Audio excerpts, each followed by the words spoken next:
So David, how are you? Hi there. Very well, thank you. Very well. Glad to be joining you.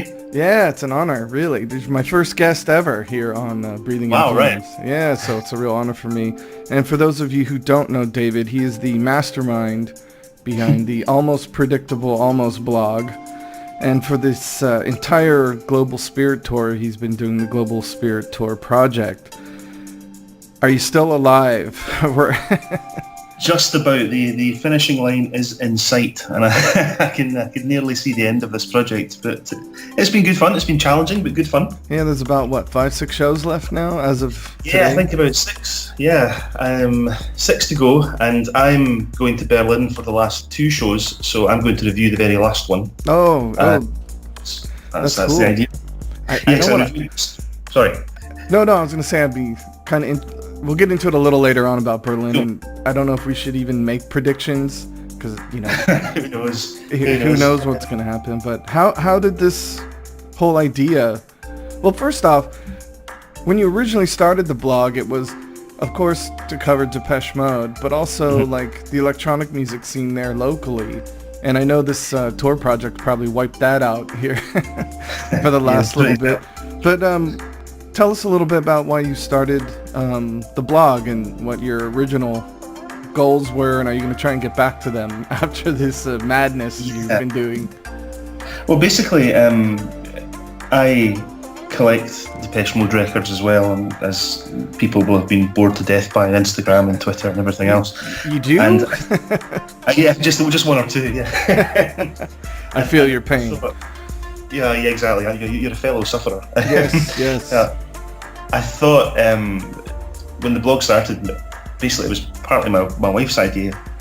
She said, well, you should actually write something, because I'd thought about originally writing a book just about sort of Depeche Mode releases in Britain, but I think I'd find a relatively limited market, so I thought instead I would just write a blog about it. With the first kind of few posts in the blog were a couple of things about Depeche Mode, a couple of things about Liverpool Football Club, the football team that I support, because I wasn't quite sure really what I was doing. You're talking about soccer, right? Yeah, sorry, soccer. I'm just kidding. Sorry, I should have said soccer. No, I'm kidding. And then I discovered, well, when I say I discovered, I don't mean I actually found. What I mean is 2 local bands came to my attention, and one of them is called Machines in Heaven. Oh, right. And yep. I remember you talking about them. Yeah. So I thought, that's quite cool. I'll write something about them. And really through that, I just looked into the kind of local electronic scene in Glasgow, which at the time was really, really growing. I knew another band called Analog Angel, who will be familiar to a few Depeche Mode fans. John Brown from Glasgow was the lead singer of that band, so they fitted into that project too. And around about that time, churches started making serious moves, and I actually had churches lined up to do an interview, but then their label got in the way, because they were just about to, I think it was about to release their first proper EP over here, and so I think a local blog wasn't sufficient promo for them, so I was very close. But, I run into that all the time doing interviews for home. Sometimes the artist will agree, and then the label or the management will pull the plug. And that's always deflating when that happens. So that was it. So I was very close, but I just decided, I guess the thing to do is write about what you know, and I know enough about Depeche Mode, so I thought I would just start doing a kind of album by album look at the band. Right. Stuck it on Twitter, and it all kind of took off from there, really. I was amazed that people ever read it or particularly cared what I had to say, but it just got bigger and bigger as time went on. Was the like when you went, did that kind of start the idea for the Global Spirit Tour project? Like, okay, I did albums and I've done, like you did the excellent 101 write-up recently, but when you had those kind of thoughts in mind, is that what kind of like, we should do a review? Not knowing it was going to be the longest tour they've ever done ever. Yeah, that's kind of something of a surprise. Yeah, but how did that Spirit Tour idea get going? It started off really, I guess, back in 2016. I did a month-long project about Black Celebration, which you contributed to as well. Right. And that was quite good, quite challenging, but good fun. And I thought going forward, I would focus more on, rather than picking an album, I'd pick a sort of specific Depeche Mode related event to focus on. Yeah. And really, I was I then got involved in the Depeche Mode Facebook takeover thing in April, and that increased my audience. So I thought, well, how can I keep that going and grow the blog? So one morning, I had the idea of writing a review of the first show in Stockholm, because I was going to that, and I thought, well, let's just see if I can keep this going all the way through. Yeah. And it was no more thought went into it than that, really. And it was I've been stunned by the amount of coverage it's got, by the fact people want to take part. I'll be eternally grateful to everybody, including you, who've written reviews. It's just oh, well, thank you. It was fun to be a part of it. Yeah, cool. I'm glad you liked it. It's great. It's I don't know why people have chosen to be a part of whatever this midlife crisis I'm having. Why do you think I do this podcast? Yes, exactly. So it's amazing, really. I can't quite believe it's worked. That's the biggest surprise. What's been the hardest part about reaching out to people to do reviews? I guess it's really just been asking people more than anything else, because if you just look at it in the cold light of day, you think, why would anybody randomly volunteer to write for a person they've never met, right, and get no money for doing so? So it was quite an odd thing, but the generosity of people has been astounding, and I've not had any particular problems filling in gaps in the schedule at all. The closest I came was St. Petersburg at the early part of this year, because I didn't actually have a reviewer on the day, but one of my Facebook friends, Marcel, he helped out. He knew somebody who was going to be there, so he put me in touch with him. He's a good guy. Yeah, no, it was great. He sorted me out for that one. And Claudia from Cologne, Claudia Schultze, she's written a number of reviews for me. She's a complete hero. And she and her travelling companions, Thomas and Michael, were in Hamburg for one of the indoor gigs in winter. And again, didn't have a reviewer lined up for that. Thankfully, they all jumped in at the last minute and helped out. So people have dug me out of a hole on 2 or 3 occasions, but it's been, it's been really good. I've really enjoyed it. Yeah, when I see you reach out like, hey, we need a review for, whichever, it reminded me of Shinji looking for people to do relays for the forum on our website. And how you guys have that, both of you, when I see that, I was like, man, I wish I had that or motivation to stay. But the project's so complete, that's it really adds to it. Like you haven't missed a show and you've got them lined up to the end. I know you're doing the last 2, but I've not missed. Every show's been covered, and the ending of the project's quite nice in that I wrote the first review of the first gig, and then Kevin May, who's written the Halo book about Violator, he wrote the second concert review. The second gig was in Amsterdam, what seems like about 300 years ago now. It does. Kevin's actually reviewing the first Berlin gig for me, and I'm reviewing the last one, so it project quite nicely, which is cool. Well, I saw the photo you posted of the T-shirt for Berlin, the final thing, and so I was wondering if you were going to do both shows, because it had both the dates on it. Yeah, I think I had thought about that originally, but then I approached Kevin just because I thought it would be quite a nice tidy way to finish it off, and happily he agreed. That's cool. So that was cool. No, the T-shirts that I get are for me and my friends Andrew, Paul, John, and Stuart, and Jamie. I should really give them a shout out here. They've been accompanying me around various gigs around the world in this tour, so they all get blog T-shirts with the logo on the front and the tour dates on the back. Were those the guys from the photo you posted from? What was the show? Well, in London or Manchester, probably.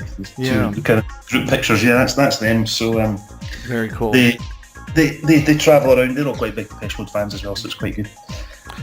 How do friends of yours that aren't fans think? Do you have friends on your Facebook and Twitter feed who aren't fans going? Yeah, I've got friends who aren't fans, and friends who are probably a lot less of a fan than they were when I started bombarding their Facebook feeds every day. And people just kind of, I think they just accept it's Yeah. It is what it. Basically, I imagine a whole lot of them have had me on mute for the last 18 months.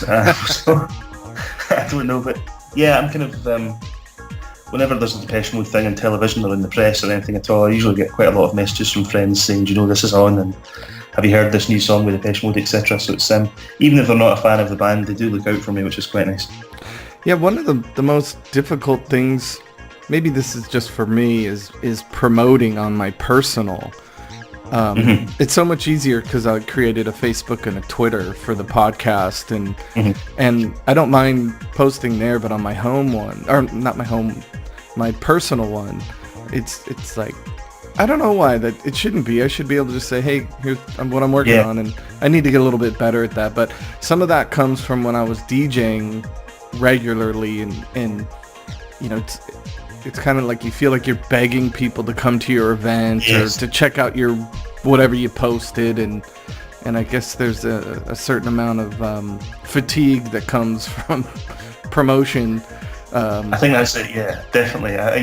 You can look at, say, Facebook and see a whole lot of friends posting about different things, asking you to, I don't know, to sponsor them or to support certain campaigns, and you look at that and you just go, oh, for God's sake. But then I post a thing saying, read this review from this Seattle concert on about 16 different Facebook pages. I guess it must annoy people, but I think you just got to take a deep breath and do it, you know? I think the people that will stay with you and follow you are interested and they want to be a part of it, whether they've written it or they're just reading and following along. Yeah.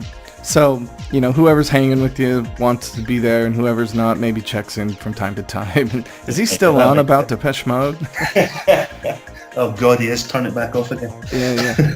I would think one of the most interesting things of this is meeting fans from around the world. But was there someone from any particular part of the world where they were playing a show where you were just like, wow, I can't believe so. I know you said St. Petersburg was hard to get someone to review it, but was there anyone where you were just like, wow, I'm discussing this with somebody from, you know, this country or this area? Yeah, it's the South American gigs were good for that, because the majority of the concerts in this tour have been in Europe, where I've probably met most of the reviewers that have done them, or at least a good number of them, or even was Facebook friends with them beforehand. Whereas South America, I was having to join lots of, you know, Depeche Mode Brazil, Depeche Mode Paraguay, Depeche Mode Argentina, etc.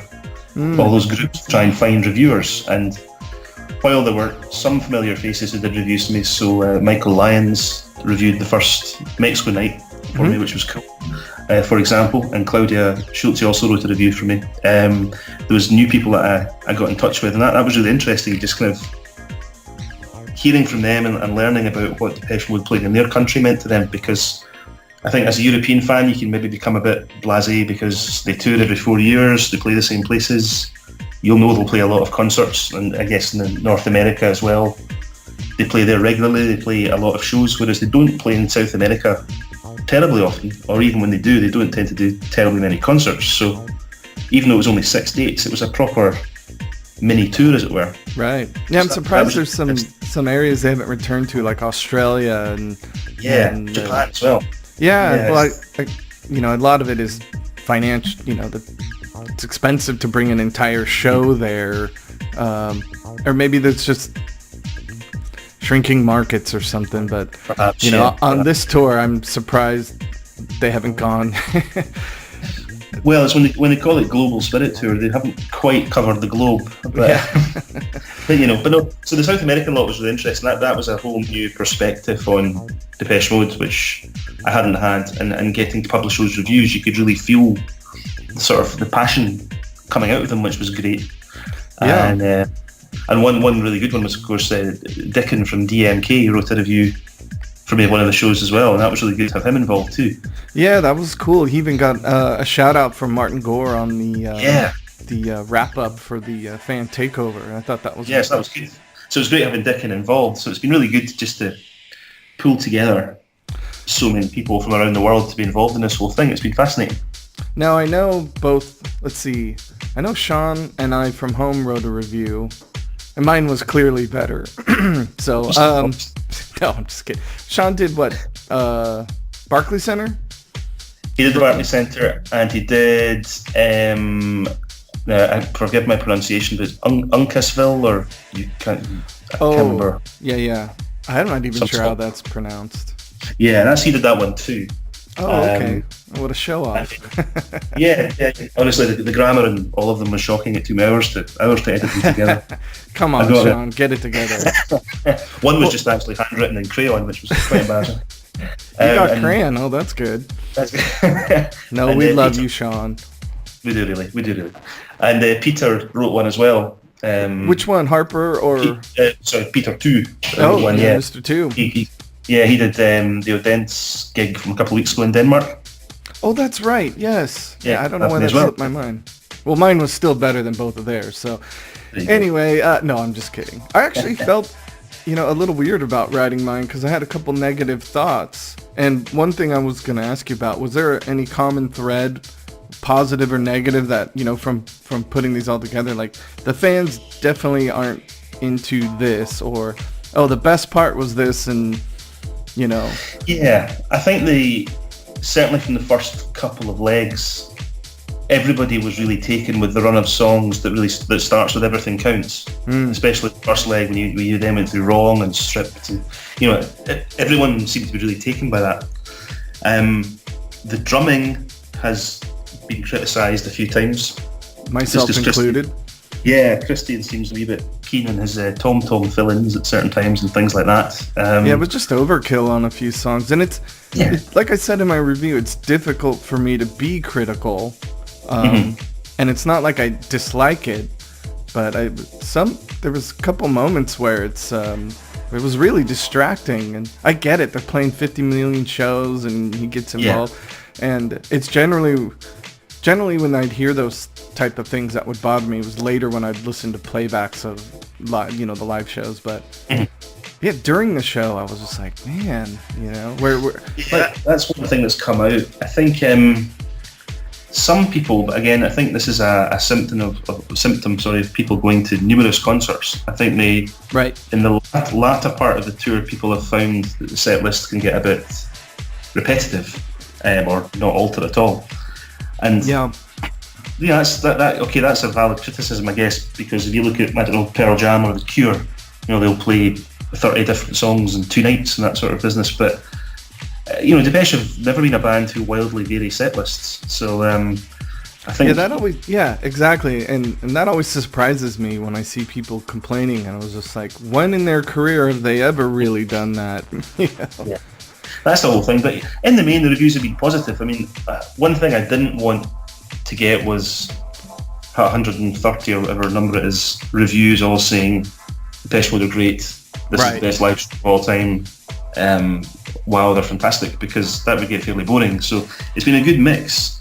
There's not really been a common theme, other than I guess people have been pretty happy with the gigs and the tour, and certainly my own impression from the concerts was that they're in great form, and I think that's tended to be reflected in the concerts. But there've been a good spread of different views on the concerts and different takes on things, and even people writing about what they do in the day. They kind of build up and going to parties, going to concerts, going to parties afterwards. Well, it's actually, been cool to see people do it, Yeah, that was one thing I was going to mention. One of the most interesting things for me when I would go through the reviews is because I typically knew what the show review would be and the set list, but I liked when people were showing photos of them, touring the city during the day, or meeting up with friends, and I guess that's such a big element of it. But it is interesting to just see that part of their lives and just not another photo of Dave. And yeah, exactly. That's exactly it. It's been about what I guess I maybe didn't plan to do it at the outset, but what I've hoped to achieve with this is to record the tour really from the fans' perspective, rather than from just the perspective of a music reviewer.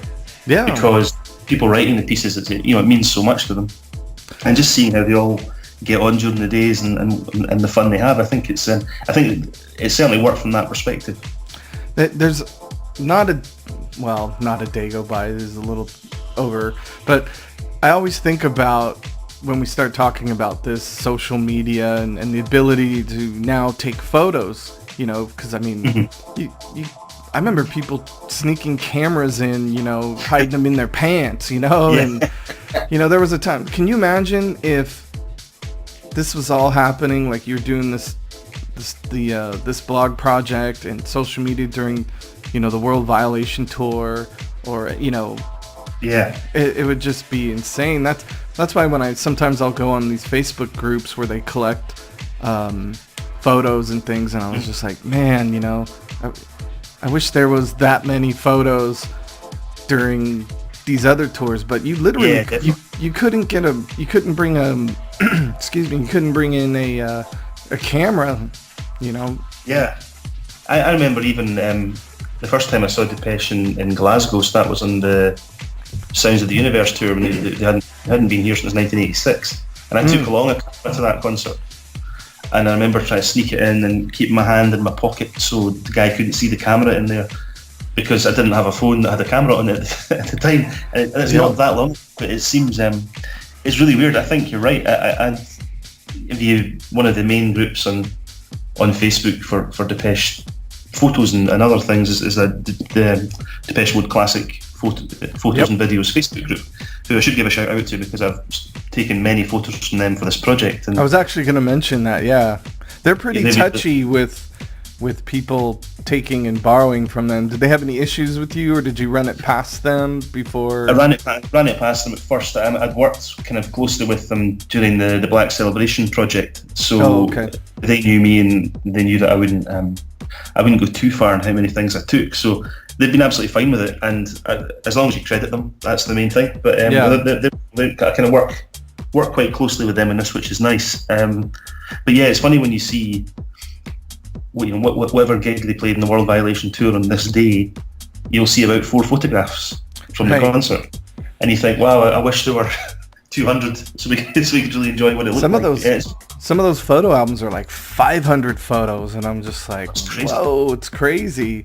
But so it's always interesting when you're talking to newer fans and they get into the band and going to concerts and stuff, and it's like, man, up until I don't even think in touring the Angel you could bring in cameras. And it's very strange, completely changed. And I'm guilty of taking pictures at concerts, but I don't spend the whole show with my phone in front of my face recording it. Some people do. I was at an Arcade Fire gig in Glasgow a few weeks ago, and somebody had taken in their iPad Mini and we were taking pictures of that, and you think, right, there's now 4 people can't see past you. Yeah, it's like holding up a billboard in front of the stage. It's absolutely bizarre. You think, why not just enjoy the gig with your own eyes at the time rather than recording it all to watch later on? I don't quite understand all that, but when all the pro-shot photos will be posted the next day, Yeah, exactly. It's just crazy. Maybe I'm just an old man. I'm right there with you. No, so what? Just to go back, just because I'm curious, because I had a similar experience. You tried to you were going to record a show? No, it's just, I like to take the odd picture and maybe a little bit of a video, but nothing more than that, which is you do see people recording the whole thing on their phones, holding it just in front of their face. I don't see why bother. I thought you meant one time you were going to bring a tape recorder in, because... All right, no, I don't have the technical ability for all that. You know what's funny is, and I should give Matthew from Depeche Mode Live Wiki a quick shout out, because I've been trying to find this cassette tape I have, because the World Violation Tour, Mountain View here in California, my friend Lisa that I went to the show with, she recorded all of Nights Are Ebb, and I think she got the first 5 or 6 songs of Depeche. But it's the one that's not recorded, that's not out there. It's the other night from the soundboard. Okay. Yeah. And I can't find it. I know it's somewhere, so, but it's horrible. It just sounds overmodulated, and you can hear it sliding around in her jacket, and it's just so bad. But it's a proper bootleg, though. That's it is. Yeah, proper open mic bootleg.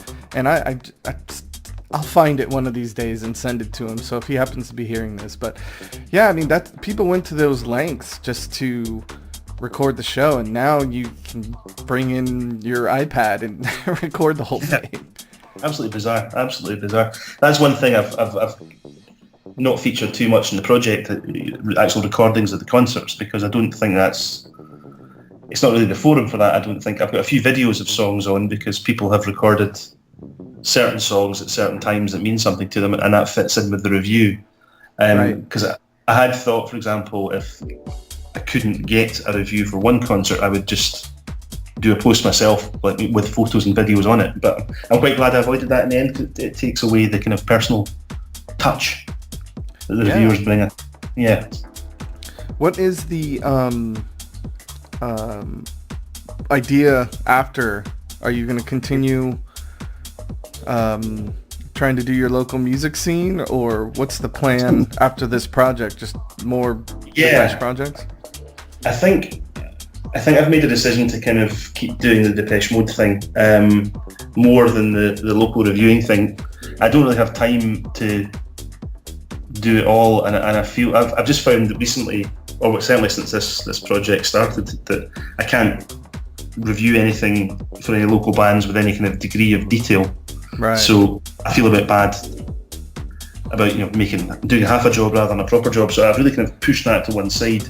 Well, you can always like take one of their SoundCloud links and just shoot it out on your social media and say, hey, this is a great band, and be sure to check them out, kind of thing.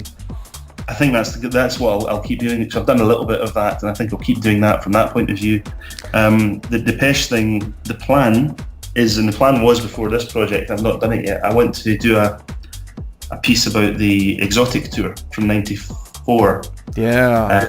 Because that was just an absolutely crazy tour, and not doing the whole focus on Dave's much written about problems, etc. at the time, because that's been done to death, and I'm not interested in talking about that side of things. It's private to the band. I think more I want to kind of do similar to this project, but thankfully much shorter, finding people who were at the concerts and get them to tell me a bit about the concert as they can remember it, Well, I remember here, on top of Dave's struggles, Andy left.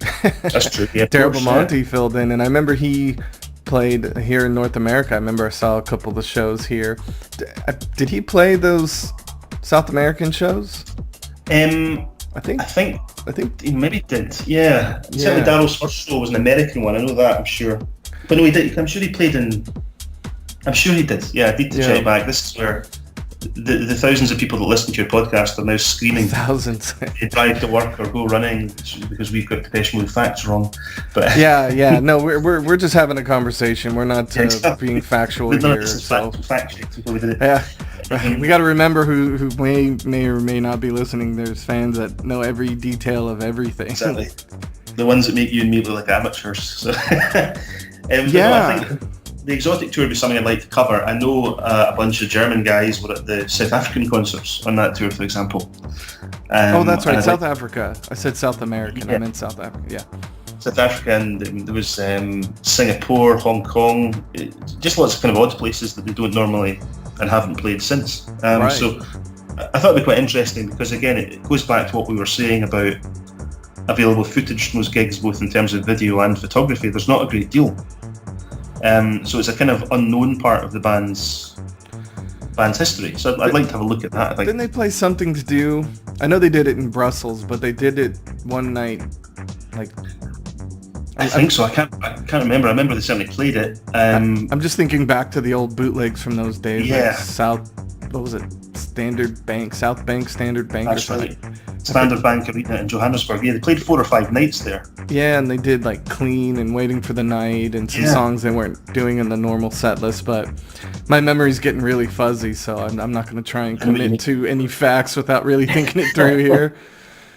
But that sounds. Yeah, there's so many things. I was working on one. Well, I had a website set up, but I never used it ever. Okay. And so I've since deleted it. I'm like, why am I paying $100 some odd a year to host this website? And I'm not even. I don't. It just had links. I'm like, well, I'm just gonna go social media, so I deleted it. And one thing I didn't realize is it deleted the entire project. Oh no. And I was writing this entire thing about, and I'll get back to it. It was about my top 5 Depeche Mode moments that Right, okay. like that I would love to go back to. Mm-hmm. And one of them would be the final show of Black Celebration Tour when they played with New Order and Talk Talk. Yeah. The Dodger Stadium show with Electronic and Nights Reb. Mm-hmm. And they played with Ministry in 82 and 83 here in the States. Really? Yeah. And that first Ministry album is one of my all-time favorite records. So just the facts that they played together. And there was a couple others, you know. I had to include the Rose Bowl. I was trying to be all cool, like, everyone wants to see that. But of course you got to see the Rose Bowl. You have to have that, yeah. Yeah, but I had these moments, and I had this big old thing written up, and the whole thing got wiped out. I was just, I just thought it would revert back to a WordPress unhosted, and it deleted the entire website. Oh, no way. Yeah, so lesson learned. So I just set up another WordPress for anything that I would need to do, like, you know, similar. But yeah, well, what man, I guess we've kind of gone over already if there was any challenges. Yeah, it's actually been probably a lot easier than I thought it might be. And again, I put that down to the generosity of people giving up their time. It's not been easy, but it's been tough enough. But I've enjoyed it. I have enjoyed it. And your wife hasn't kicked you out of the house yet? Not yet, at least not for that reason. No, she's very patient. She likes Depeche as well. Not perhaps to the same extent that you or I do, but she was at the Paris show with me, and she was at Stockholm at the opening show and so on. So. One thing she's enjoyed is that she's met a whole lot of people at the pre-show parties, and she's thought they're all really nice, and Depeche Mode fans have made a good impression on her, which is nice. That's really cool. Yeah, my wife's the same way. She's big fan, but she's not like us where, you know, this vinyl was printed in the other country. I gotta have it. You know, like what? That's a different barcode. Yeah, exactly. And I got it for only $50. She's like, you spent $50 on a like, you don't want to know how much I've spent on a record, but I never mention the prices I've spent on records because it would make me question myself, let alone anybody else. When did you start just to get away from the blog, because I think we've kind of covered it a little bit, when did you start collecting heavily with the Depeche Mode? And do you consider yourself a vinyl collector, or is it you're going full completist here? Yeah, it's I think I started properly in 1990, just with what my budget could afford, because I was 16 at the time. But yeah. I bought the first thing I ever bought of Depeche was the limited edition 12-inch of Enjoy the Silence, the yellow cover with the black rose on it, because we were going on a family holiday to Italy, and my mum doesn't like to fly, so we had to get the train from London to Italy, to all intents and purposes. And so I bought this record in London when we arrived from Castle Douglas in southwest Scotland where I lived. And I carried this record around with me for 2 weeks on a train journey from London down to Italy, around Italy, then back to Scotland again. So that's a special one. But I started buying the Violator singles around that time, and I used to go to Edinburgh or Glasgow occasionally if we were going there for the day, and I'd go to Virgin and HMV and look at all the Depeche 12 inches.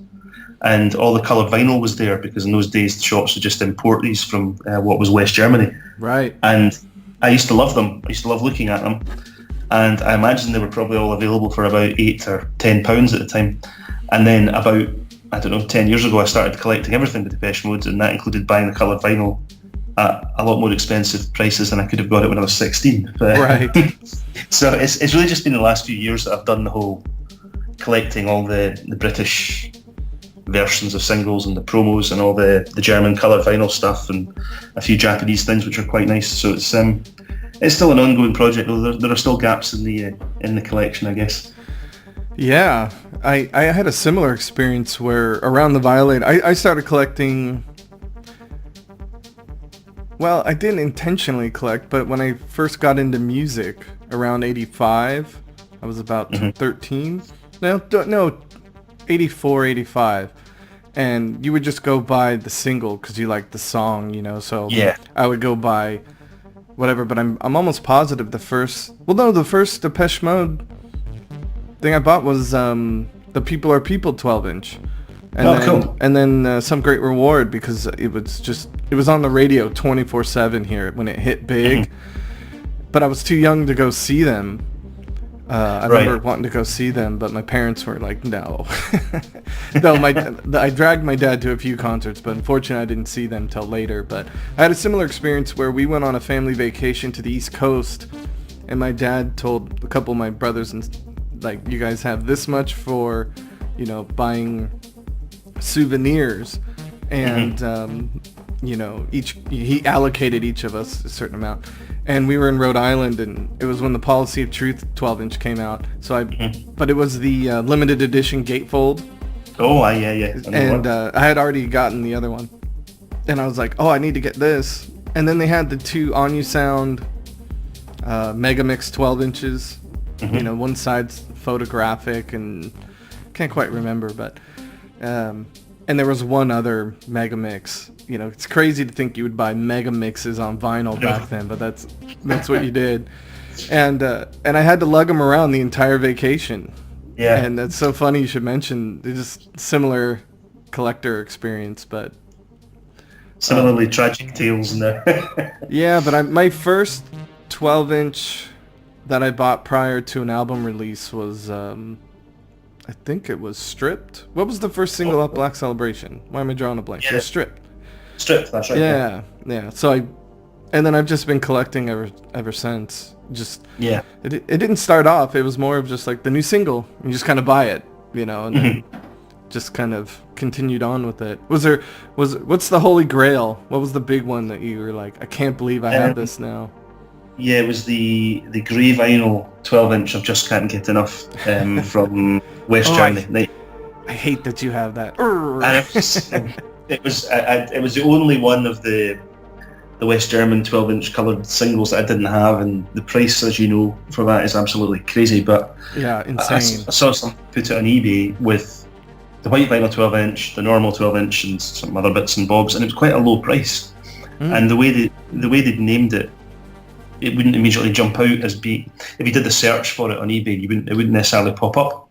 So I got in there and kept an eye on it, and then I think I had the app open on my phone, and I was on the computer as well, just in the last 30 seconds, making sure I could refresh and bid, because I just decided to go for it. And I got it, which was good.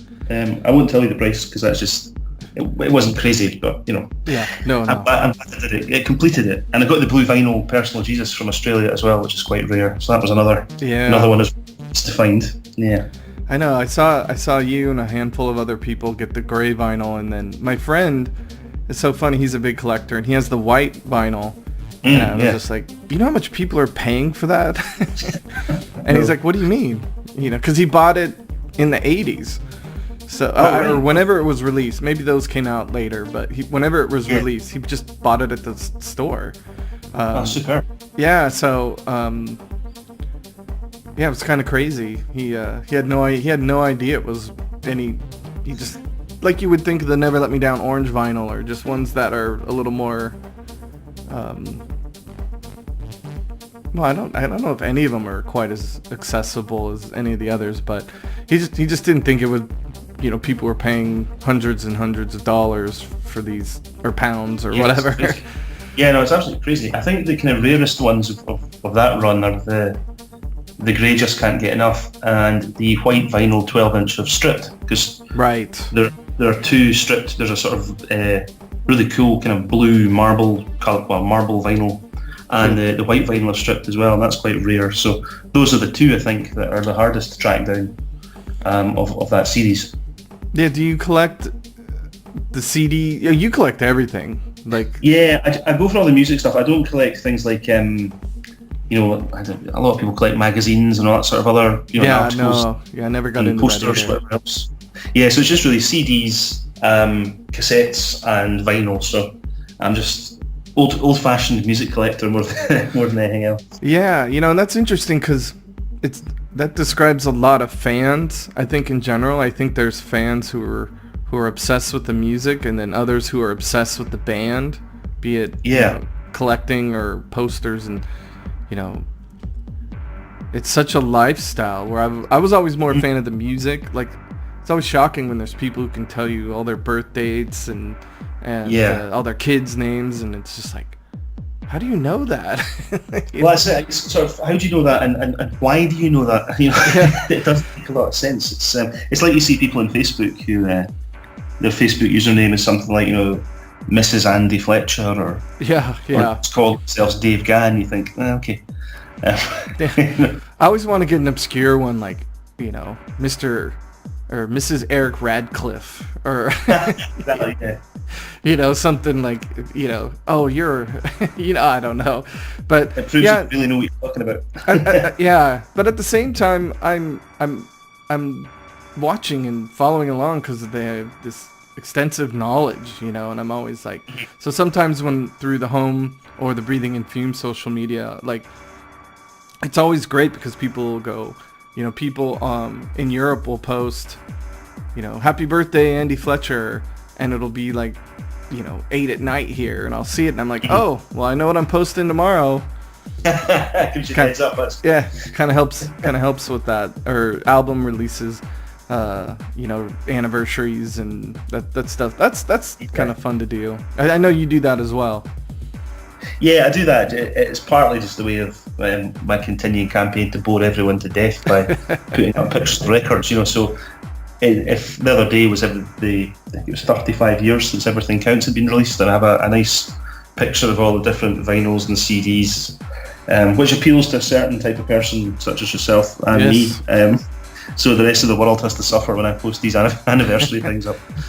Well, no, you know, it's funny. There is a I don't know if there's a shaming, but I've experienced, like, in sharing stuff, you know, people just kind of shame you a little bit. Have you had a little, I don't know if shaming's the right word, but like showing off or something, like shoving your collection down. Have you felt a little bit of that? You sometimes get the odd remark on Facebook, which is odd because I usually tend to post these pictures on the blog's Facebook page rather than my own, mainly because I know what my non-Depeche Mode friends will say to me about these things, so I want to avoid that. But yeah, some people do kind of question why you're doing it, and you think, well, you're the one who's come on the page to have a look at it. You know, if you don't like it, just ignore me. You know, but you know, I had this experience where it was a general, like, I went through a lot of effort to get this, and it's fun to share it. And what else are you going to do with this collection? Now you have this avenue to really share it, and you're not trying to show off. It's coming from this genuine place of, you know, here's something that I collect. If you're interested, follow along. And then there's people who just, that's one thing I've noticed about social media. It's like you realize how negative some people can be, you know, like you see people fighting over phone brands. I was like, like, what do you care? It's become so kind of toxic, and you've got the whole political side, which we won't go into, but people just tend to use it as a weapon to be nasty or go out of their way to be negative about things, which, again, alright, no doubt somebody's currently trolling all my social media posts as we speak to prove that I'm being hypocritical here, but I don't see the need to use it for that, you know. I'm happy to use it to be boring, and I think the thing is, I know people like to see pictures of these records because that's what I used to like. I used to, you know, when I first started getting into Depeche way back in the Violator days, there was there you go. I said I didn't collect magazines. I still have this magazine. It was a magazine called Spiral Scratch in the UK, which was fairly short-lived, but it had an article about Depeche Mode, and it went through all the releases. So I read all this and thought, I didn't know any of these 12 inches existed. I didn't know what some of the songs were, because I was still discovering them. And so I used to like just seeing these records just to see what it was like. So I found it interesting, and I think people do when you know, people like you and me post these pictures. So I think in the main it's a thing people are into, but some folk do tend to take it quite oddly. I always find that interesting, and it's just, you know, it's almost like you're curating.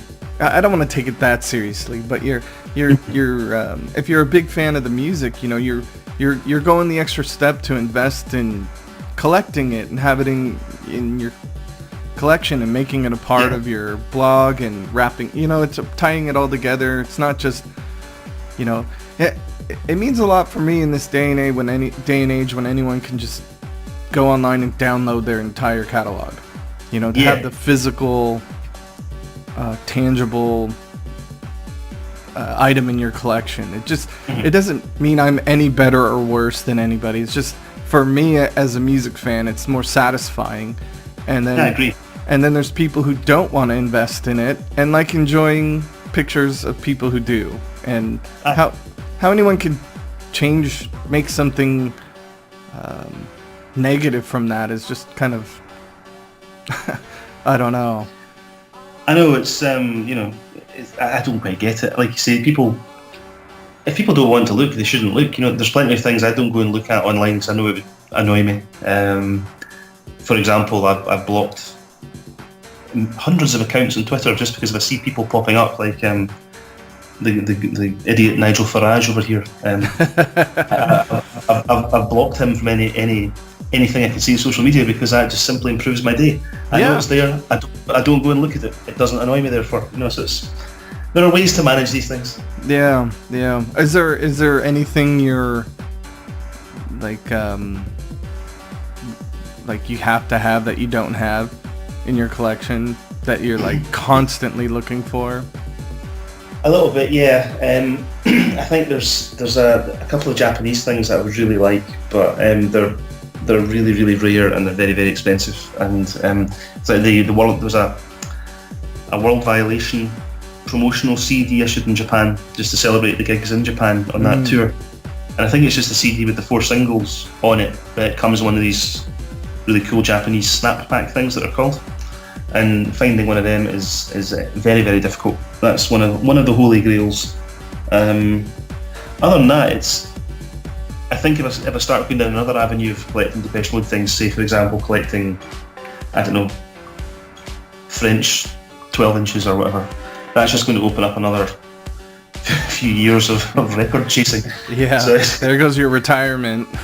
Yeah, it's another 5 years in the office. But, Yeah, I don't have any. It's interesting for me. I've stopped collecting the CD singles, and I don't know why. I think the last CD singles I bought were either Heaven or maybe Soothe My Soul.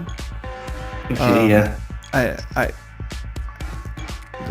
don't know why I'm more focused on the vinyl. Like that's what I started with, but yeah. But I have a bunch of like cassette singles and this and that. But I don't know. I think for me, and I don't collect the 7 inches particular. I have that. I have a lot of them, but it's when I buy them, when I find the ones I don't have. But I've just always been more of a 12-inch collector. So. Yeah, it's I think I just decided whatever. Basically, the more I collected, the more I thought, well, there's an easy gap or two to plug. I can plug that, so I kept doing that, and the collection kept growing. And then things like the CD singles, like you say, I still buy the CD singles, but for things like Soothe My Soul or Should Be Higher, the quality of the remixes was so uniformly abysmal that they're not really worth having in my collection. But yeah, there's a handful I like, but I wouldn't not like to have them. That's the thing. I now I've reached that stage where if Depeche released a single and I didn't like it, I would still buy it because I couldn't not have it. There's a question. Oh, I'm sorry. I thought you were done. No, I am. Sorry, yeah. Oh, yeah. Now, there's a question I should have asked earlier about the blog that I'm sure people were probably wondering. Have you gotten any feedback from the band's management or, before we wrap this up, or anyone in the band that have, do you know if they're aware of the project? As far as I know, they're aware of it. A chap who I've kind of interacted quite a lot with on a Depeche page called Depeche Mode UK on Facebook. A guy called Michael Sanderson.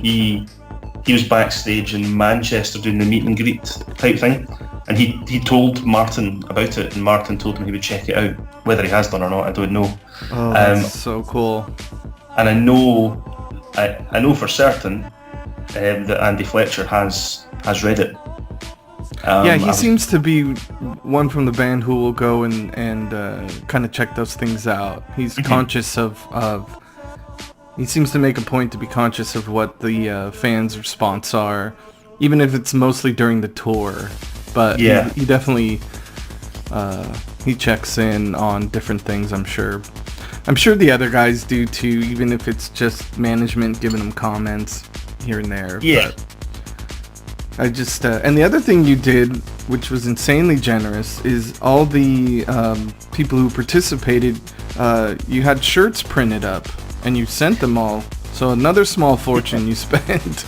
Yeah, that was again one of these. I'd originally thought, because everyone had been so kind, that I would do a draw at the end of the tour for like 10 t-shirts. Mm-hmm. So all the reviewers would have a chance of winning one. But one night after I'd been out after work with my friends to the pub for a couple of post-work beers, mm-hmm. I came home filled with well, not only beer but also with a sense of generosity. So I went onto the Facebook page for all the reviewers and said, right, you're all getting t-shirts, what are your sizes?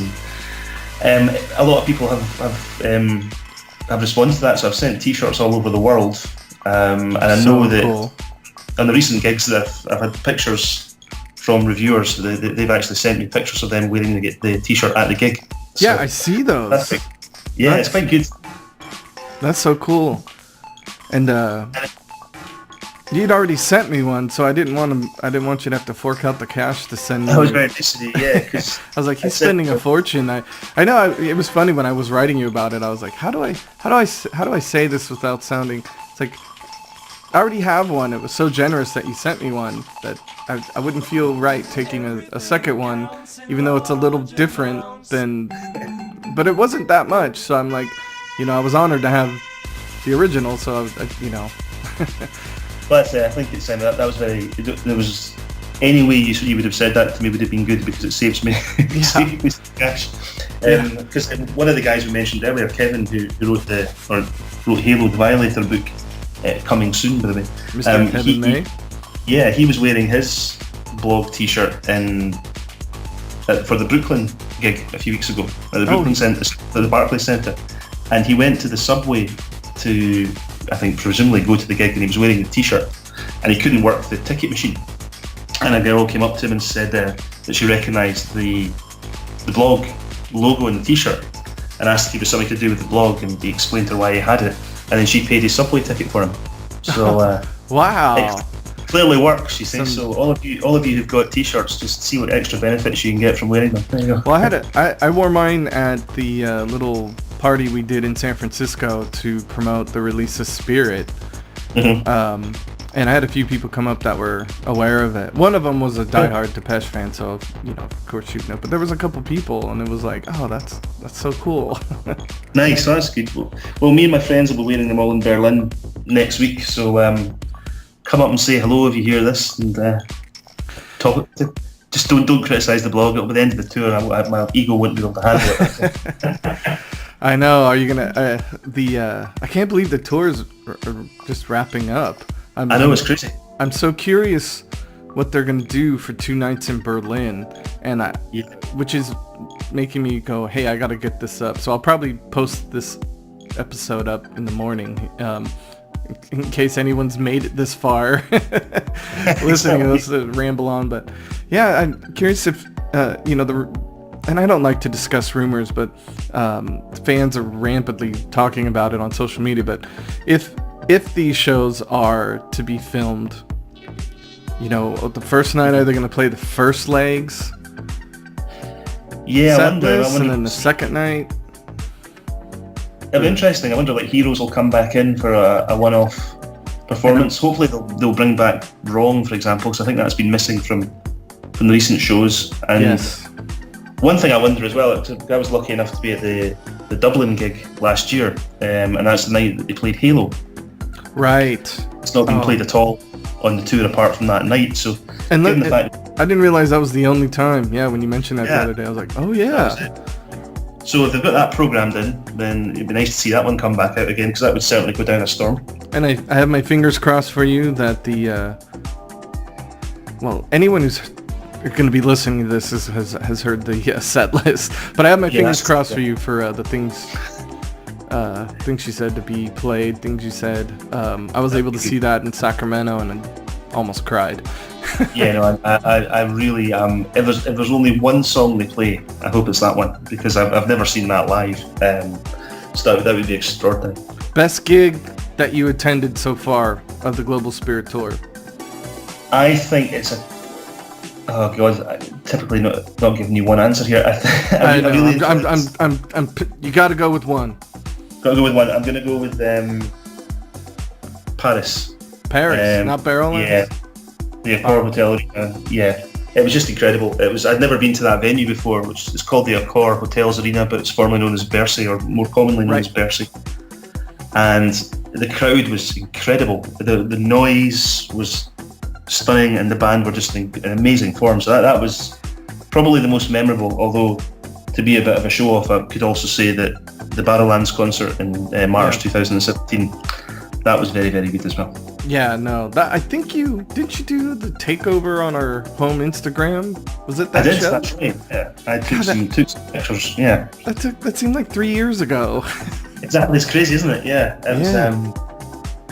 So that was a special night, and because that wasn't officially part of the tour, that's why I can also give that as an answer, I suppose. Yeah, for me, I would have to go with Sacramento. I couldn't believe the energy. They always go down well in Sacramento. Biggest disappointment would have been San Jose. I mean, my area sat until everything counts. It was just draining. And then the next night, my wife and I were in Oakland, and we were like 3 rows back from the front of the catwalk. So that was an interesting show, because that was just that was a unique thing. But worst show, which I guess there is no worst show, but I mean show that just seemed like they were any shows that you'd seen so far where it just feels like they were going through the motions. Yeah, I think Stockholm actually for the opening gig of the tour was quite flat. I guess I put that down to nerves on the part of the band more than anything else, and playing that set list in front of an audience for the first time rather than just in rehearsals. Yeah. It didn't really have a lot of energy, which is why when I saw them in London a few weeks later, I was really impressed that they'd really properly kicked into gear at that point. But I think Stockholm, which it sounds a very odd thing to say because I'd always wanted to go to the first gig of the tour, and I'm delighted that I did. And Stockholm's a beautiful place, so it was the whole experience was great. But yeah, that was the kind of flattest that I've seen them in this one. And you saw Mr. Sallow there. I did, yes. Yeah. Bumped into him, Kelly and Andrea as well. Just after the gig, yeah, so that was good. And I'm seeing him. I'm trying to think of some other North American fans you met. I know you met Amanda? No, I've not met Amanda yet. No, I've not really met too many of the San Francisco area. Yeah, I thought I saw a picture of you two together.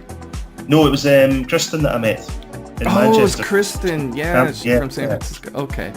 Yeah, she's awesome. Came to Manchester. Yes, that was cool. Oh, very cool. Well, I guess we should wrap this up. We're getting close to an hour here. I could talk almost longer than the tour. Yeah. I know. I wonder if anyone's listening this far. Oh, the first 10 minutes were decent, but those guys need to shut up. They just fun. Yeah. Well, I guess we could tease out an idea that the two of us have briefly discussed, but we might be working on a podcast project together. Taking a look at some releases from Depeche Mode. I guess I could be a little vague, but we're going to try and get that worked out. But we wanted to just find out. It was great finding all this information out about the Global Spirit Tour project. And it's amazing. And you got to share it on your takeover, right? Yeah, it was the takeover. Well, the takeover was actually just the week before the tour started, but I got to kind of promote it because by that point I was committed to the idea. But the fact I did that, mentioned it on the takeover and featured there, meant that it drove a whole lot of traffic to the site, which has been really good. It's that was a big help, I think, in getting the word out there. Yeah, I wanted to mention Breathing in Fumes on it, and I think they did briefly in my intro or whatever, but I didn't put any clips or links to it because I'm still working this out. It's so in its infancy. Yeah. I want it to be something, and I'm not sure if I can get it there, so I'm just kind of messing around with ideas. So I hope people enjoy an actual discussion with somebody else. So if this goes down, watch out Depeche fans, I will be reaching out because it's a lot of fun to do it. So, all right. Well, thanks so much for being a part of this episode. And where can people find you online? You can go to Almost Predictable, Blogspot. That's right. Yeah. So it's Almost Predictable, almost then the number one because somebody beat me to it. Blogspot.com. Somebody else gotta get the balance right reference in there. Yeah, somebody else did it. So there's somebody. It's not just me. Was it a Depeche Mode? It is. It's a boy that I know. I say no. That's what you say these days. We chat a lot on Twitter. I don't know him. I could probably walk past him in the street and wouldn't realise it was him. But right. A guy called Chris. He got there first, but he's done nothing with it. So well, so he might sell it. Yeah. So include the one when you're and on Facebook, obviously, it's the Almost Predictable Almost page on Facebook and on Twitter as well. So I'm kind of all over the place, really, just in the usual way. Yeah. I know. Yeah, that's kind of why I deleted the Breathing in Fumes podcast.com site, because it just, maybe some point I'll bring it back. I still own the domain name, but it's just, right, yeah. Yeah, so it's just easier to do it with the blog. So, well, continued good luck with that, and thank you. Hopefully people will enjoy other things we will work on here in the future. Yeah. Well, listen, thank you very much indeed for having me, Glenn. It's been a complete pleasure. Yeah. And I hope everybody enjoys this. If you're still listening, thank you for sticking with us. Yeah. And if you're a collector, we want to see your collections.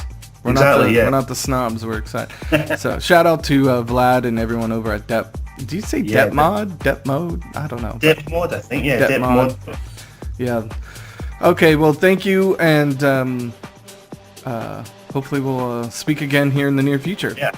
Cool. Thanks, Glenn. All right. Thanks.